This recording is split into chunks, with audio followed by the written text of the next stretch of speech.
Hi everyone, this is Sally Harris, and today I want to talk to you about how do you make heartbreaking decisions when it comes to your adult son or daughter.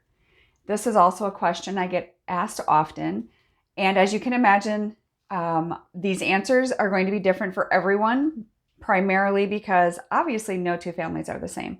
No two situation is identical. So for those of you that are new here, again, my name is Sally Harris, and this channel exists because I'm a firm believer that every mom deserves a support system while she's going through this difficult time with your adult child.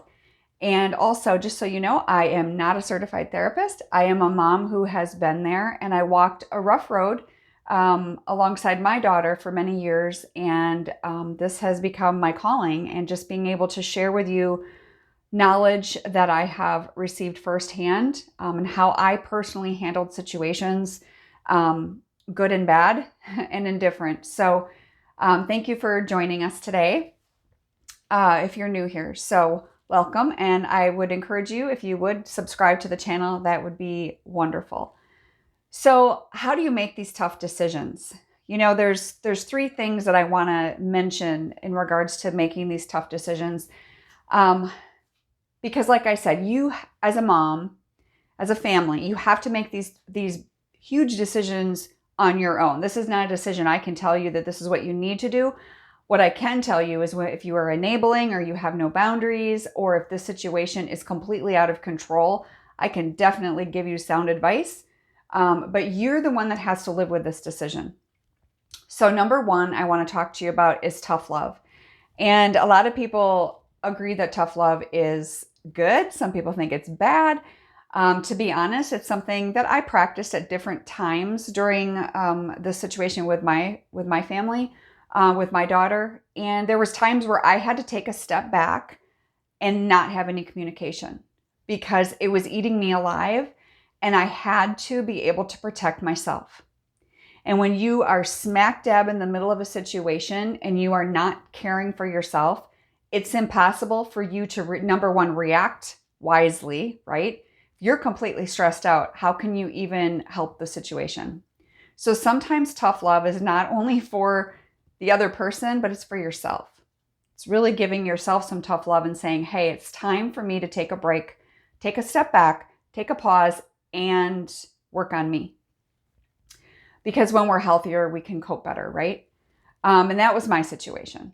And the second subject that I want to bring up in regards to this is no contact. A lot of moms will say, hey, how do I know when I'm supposed to, ask them to leave my house or go no contact at all? Again, that's a decision that you have to decide for yourself.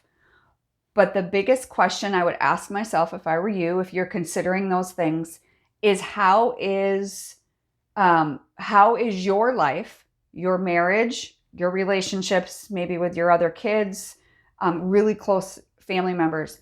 How is that relationship and how is your life being affected by that adult child who's either maybe living in the home, having issues at home, or maybe they are estranged, but you're deciding to go no contact.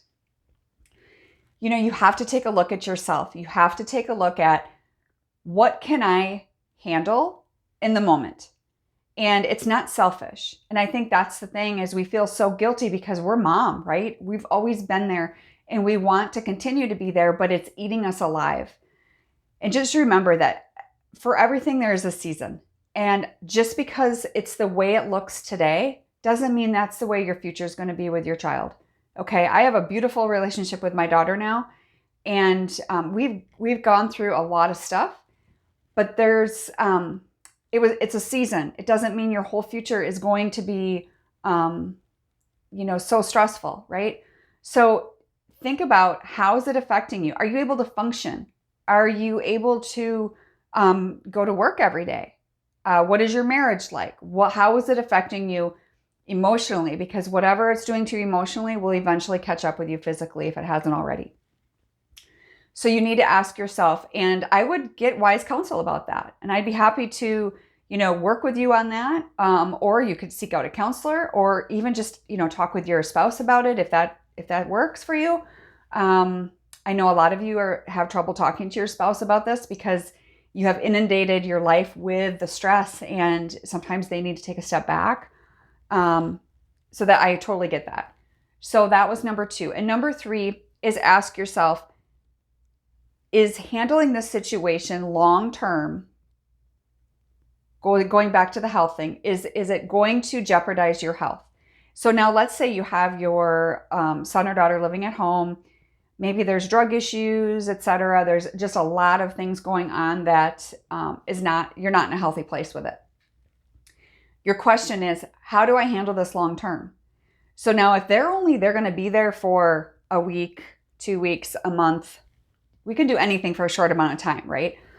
Excuse me. However, if they are completely disrespectful to you, they need to have another plan.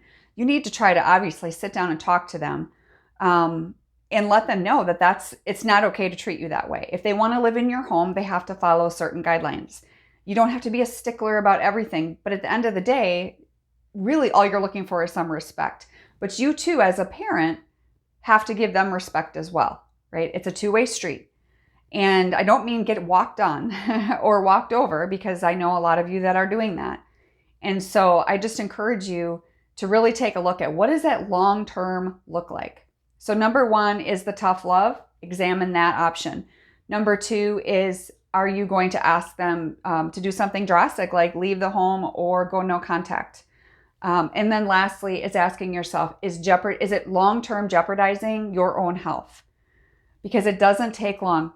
I promise you, it doesn't take long to start affecting you physically. We all know emotionally happens immediately. And then over a period of time, it does end up affecting you. So ask yourself some hard questions. If you're interested and you need some help with that, you can reach out to me at the link below, and I would be happy to talk to you about that and let you know how I work as far as one-on-one and group coaching. All right. I hope you have a good day. Thanks.